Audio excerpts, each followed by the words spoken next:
माननीय महेश विश्राम जी एक बड़ी माला के साथ माननीय राष्ट्रीय अध्यक्ष का माल्यार्पण करके स्वागत करें।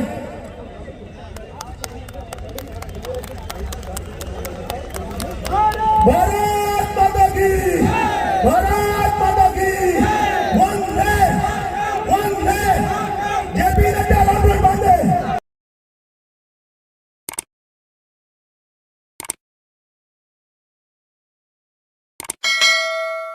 नमस्कार, आप सबका स्वागत है हमारी YouTube चैनल UP40 न्यूज में और मैं हूं आपके साथ कुमैल अब्बास।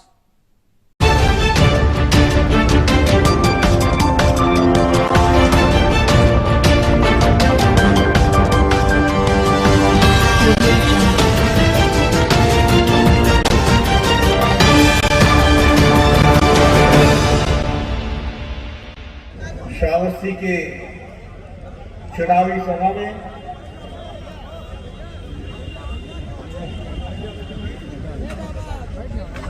सभा में मेरे साथ उपस्थित हमारे बहुत ही लोकप्रिय और संवेदनशील प्रत्याशी और विधायक श्री रामचरण पांडे जी, हमारे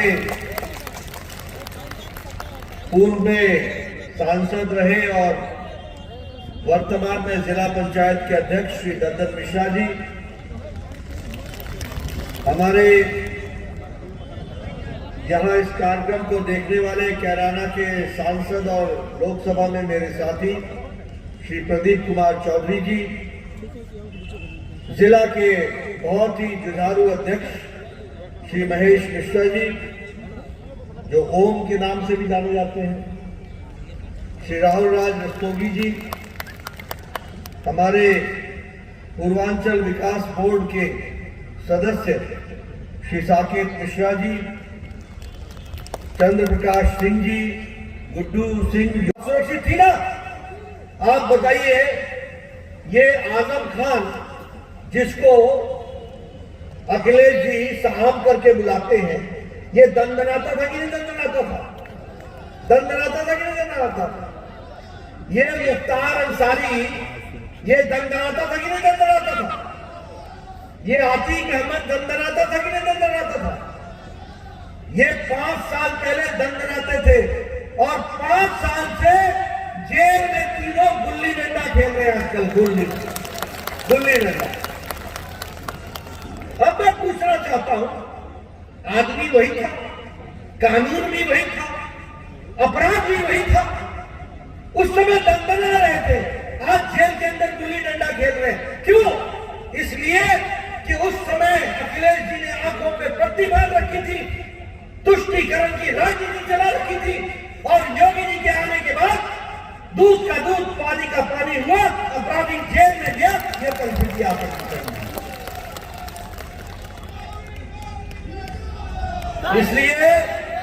इसलिए ये मुद्दा है, इस मुद्दे पर चुनाव हो रहा है। अगर आप चाहते हो रोजगार युक्त और भय मुक्त उत्तर प्रदेश बने, तो उसके लिए एक ही रास्ता है, वो रास्ता है रामचरण पांडे। ये याद है। आप बताइए, पिछले 5 साल से पहले अखिलेश जी के राज में 200 दंगे हुए कि नहीं हुए? 200 दंगे, 300 बार उत्तर प्रदेश बंद हुआ कि नहीं? कोई ना कोई जिला बंद हुआ कि नहीं? कर्फ्यू लगा कि नहीं लगा? पिछले 5 साल में एक भी दंगा योगी जी के राज में नहीं हुआ। नहीं हुआ ना? फर्क साफ है कि नहीं है? सोच ईमानदार है कि नहीं है? और काम दमदार है कि नहीं है? और काम असरदार है कि नहीं है? इसलिए 27 तारीख को आपका भी असरदार काम होना चाहिए, इसकी आपको चिंता करनी चाहिए। मुजफ्फरनगर के दंगे हुए, बाकी लोग मारे गए, 5000 लोगों ने घर छोड़ दिया। सुप्रीम कोर्ट ने कहा कि अखिलेश की सरकार मूक दर्शक रही है, उसने एक खास ढंग के साथ भेदभाव किया और वो प्रशासन नाम की कोई चीज नहीं थी। कोई शर्म नहीं आई, कोई शर्म नहीं आई। और योगी जी, आप बताइए, 7 परिवार कैराना से पलायन कर गए थे कि नहीं कर गए थे? और ये वापस आकर के बसे कि नहीं ये होता है शासन की धमक, ये होती है शासन की अनक, ये होती है शासन की ताकत। इसको हमको समझना चाहिए। और मित्रों, अभी आज करहल में चुनाव हो रहा है। मैंने 3 दिन पहले सुना कि मुलायम सिंह यादव जी, उनके पूज्य पिताजी को करहल में आना पड़ा। और राजनीतिक दृष्टि से समझ लो दोस्तों कि जिसको ये अपना घर कहते थे, वहां अखिलेश जी को बचाने के लिए पूज्य पिता को आना पड़ा। अब अखिलेश उत्तर प्रदेश का चुनाव नहीं लड़ रहे हैं, वो करहल का चुनाव लड़ रहे हैं। वही धरती हिल गई है, ये आपको समझना है। इसलिए मित्रों, आपके सामने मैं कुछ और बातें नहीं रखना चाहता।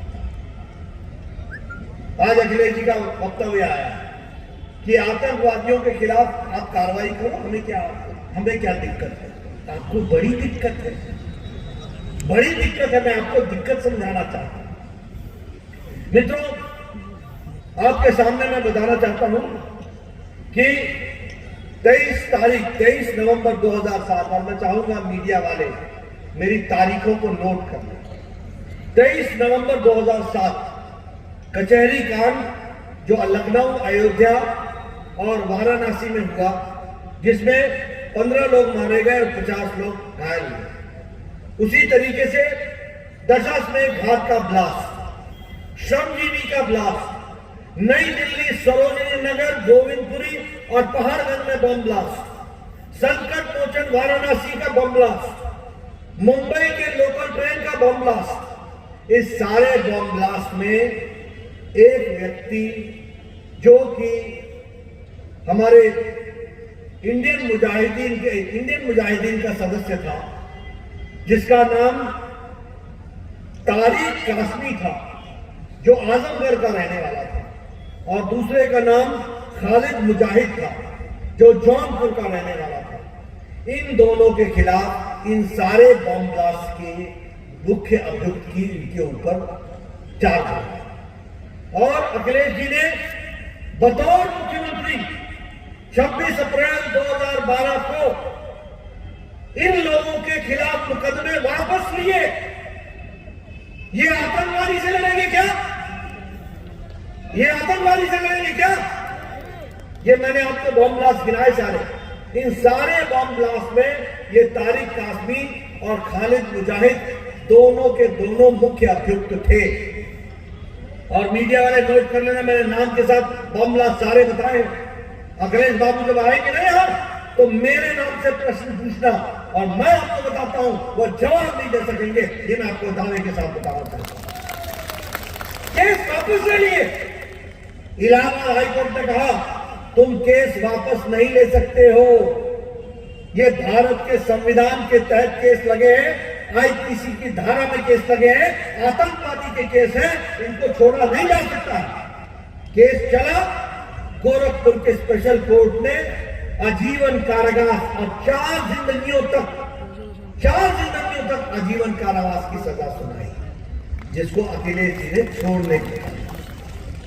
उसी तरीके से डेट नोट कर लीजिए, 31 दिसंबर 2007 और 1/1/2008 यानी 1 जनवरी 2008 की रात को रामपुर में सीआरपीएफ के कैंप पर आतंकवादियों ने AK-57 से गोलियां बरसाई, कैंप पर हमला किया। 7 सीआरपीएफ के जवान मारे गए, 7 माताएं विधवा हो गई, उनकी कोख सुनी हो गई, 7 बहनें विधवा हो गई, 7 परिवार के बच्चे अनाथ हो गए, कोई पूछने वाला नहीं था। यूपी एसटीएफ ने और एनआईए ने एक व्यक्ति को पकड़ा जिसका नाम था शहाबुद्दीन, ये बिहार का रहने वाला था। ये लश्कर-ए-तौबा का कमांडर इन चीफ निकला। इसके पकड़ने पर 7 लोग मुख्य अभियुक्त बने, 7 लोग। अखिलेश जी ने फिर इसी तारीख को 26 अप्रैल 2012 को इनको भी छोड़ दिया। और फिर इलाहाबाद हाईकोर्ट ने कहा इनको आप छोड़ नहीं सकते हो, इन पर मुकदमा चलेगा।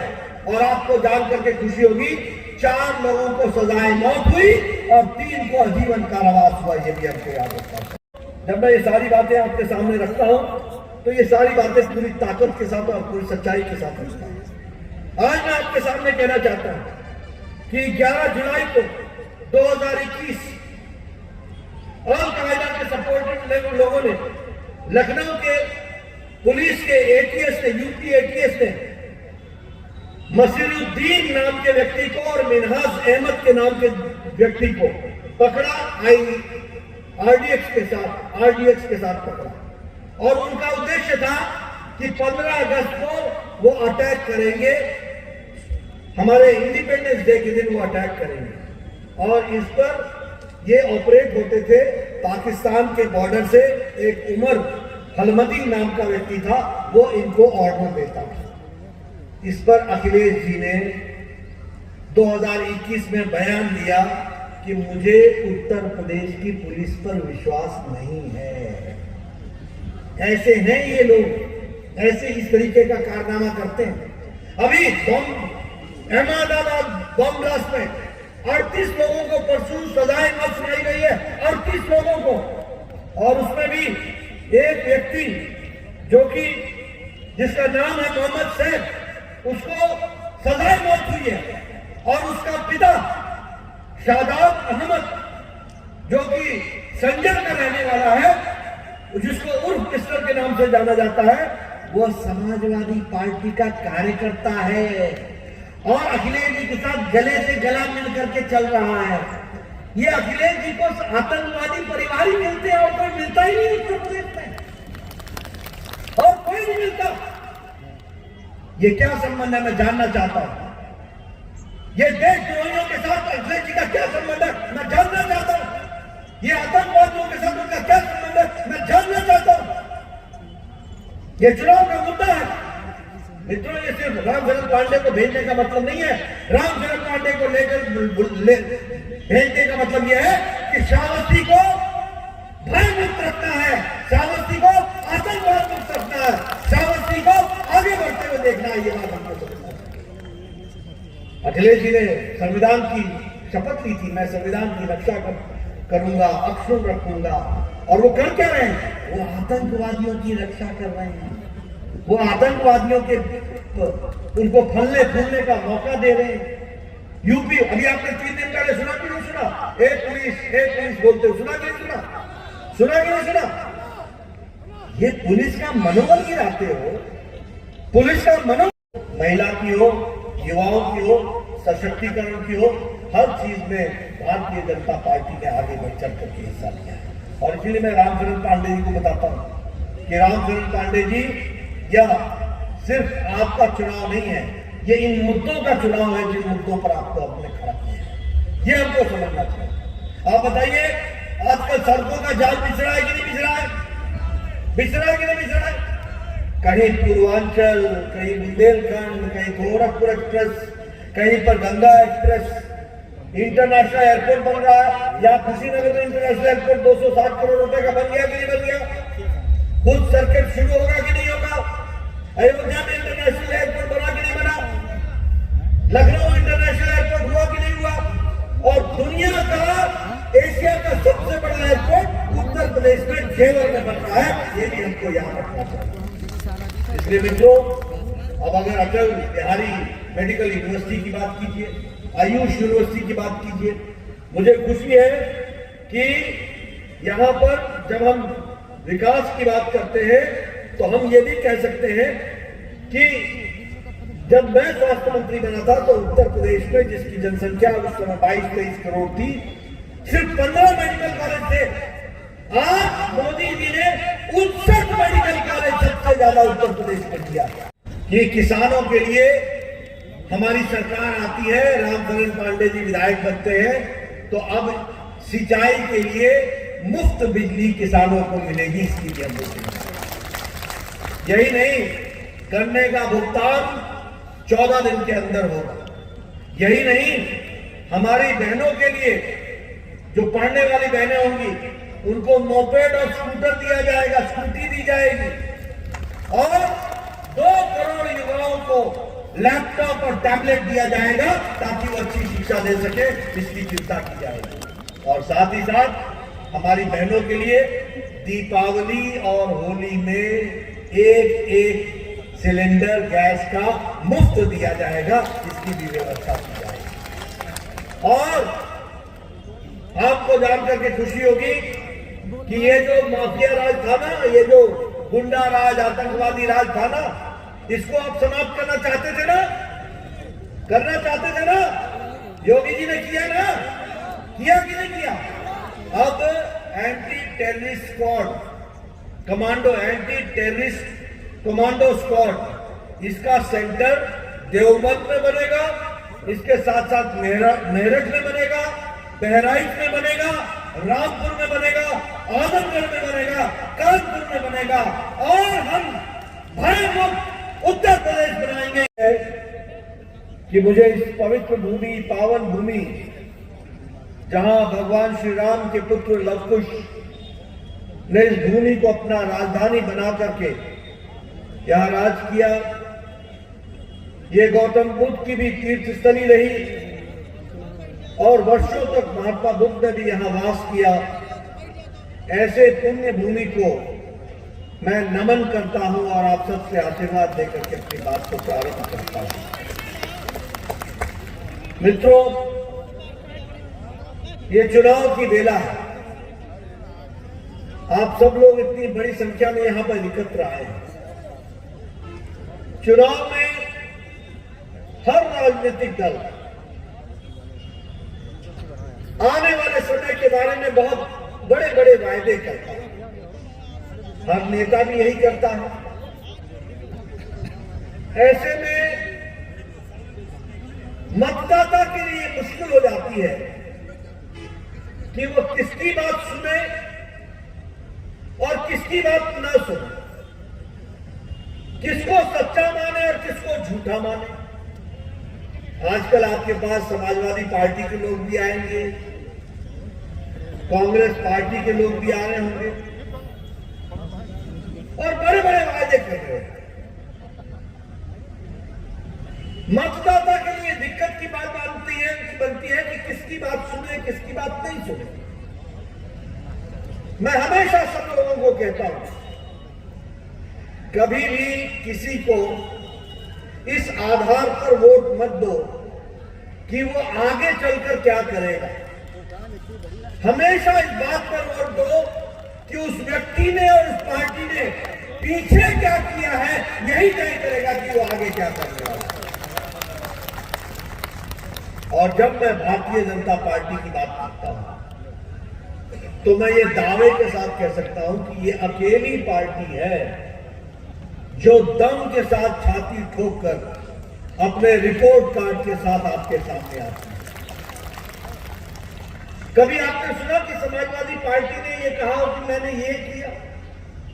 कभी आपने सुना कि इंडियन नेशनल कांग्रेस का कोई प्रत्याशी आकर ये कहता हो कि मैंने ये किया, मैंने ये किया, मैंने ये किया? नहीं कह सकते, क्योंकि वो आपके लिए नहीं बने हैं, वो अपने परिवार के लिए बने हैं। विकास होगा तो उनके परिवार का होगा और हमारे द्वारा विकास होगा तो श्रावस्ती का विकास होगा, ये हमको समझना है। हम हैं जो छाती ठोक के कहते हैं, जो कहा था वो किया है, जो कहेंगे वो करेंगे, ये हम सब बात है। इसीलिए मित्रों, मैं ये आपके सामने निवेदन करने आया हूं कि हमारी पार्टी, ये रिपोर्ट कार्ड की संस्कृति तो मोदी जी ने सिखाई। इसके पहले कोई रिपोर्ट कार्ड रखता था क्या? जनता के बीच में जाकर बताता था क्या कि मैंने क्या किया है 5 साल? नहीं, ये बताने की संस्कृति भारत के यशस्वी प्रधानमंत्री नरेंद्र मोदी ने सिखाया है कि हमको अपना रिपोर्ट कार्ड रखना है और बताना है। मित्रों, हम यहां पर सिर्फ रामचंद्र पांडे जी को विधायक बनाने के लिए नहीं आए हैं। सिर्फ ये विधायक बन जाए, कुर्सी पर बैठ जाए, ये हमारा उद्देश्य नहीं है। हमारा उद्देश्य है कि रामचंद्र पांडे जी के माध्यम से आगे चलकर श्रावस्ती का, उत्तर प्रदेश का और भारत के विकास में इनका योगदान हो, इसके लिए लाइसेंस मांग रहा है। इसके लिए लाइसेंस मांगने आए हैं। आपके वोट का बहुत महत्व होता है, बहुत महत्व होता है। आप बताइए, हम विचारों की पार्टी हैं, हम कोई कुर्सी पर बैठने के लिए नहीं आए थे। आपने वोट दिया, समाजवादी पार्टी और बसपा का गठबंधन था 2019 में, लेकिन आपने सिरे से खारिज करके मोदी जी को एक तरफा वोट दिया। नतीजा क्या निकला? नतीजा ये निकला कि जो जम्मू कश्मीर जिसमें धारा 370 लगी थी और एक ही देश में 2 निशान, 2 विधान, 2 प्रधान होते थे, वहां आपने अपनी उंगली से कमल के निशान पर बटन दबा करके वोट दे करके धारा 370 को धाराशाही कर दिया। ये आपकी ताकत है। इसलिए विचारों की पार्टी है। हम आएंगे तो हम धारा 370 को समाप्त करते हैं। भारत के 156 कानून जम्मू कश्मीर में लागू नहीं होते थे। वहां एससी को रिजर्वेशन नहीं मिलता था, वहां दलितों को रिजर्वेशन नहीं मिलता था, वहां महिलाओं को संपत्ति में अधिकार नहीं मिलता था, वहां पर भ्रष्टाचार उन्मूलन का कानून लागू नहीं होता था। करें चलो भ्रष्टाचार जितना करना है, लेकिन आपकी ताकत ने श्रावस्ती से बैठ करके जम्मू कश्मीर की धारा 370 को उड़ा दिया और मोदी जी की इच्छा शक्ति ने इसको पूरा किया। इसलिए ये वोट देना सिर्फ रामचरण पांडे जी को विधायक बनाना नहीं है, इनके माध्यम से भारत की तस्वीर और तकदीर बदलना, उत्तर प्रदेश की तस्वीर और तकदीर बदलना। दोनों विधानसभा वाले राष्ट्रीय दीदी के कितना लोग जीतने जा रहे हैं साथियों, जोरदार तालियों से स्वागत करिए। अब हम अपने जिले के जिला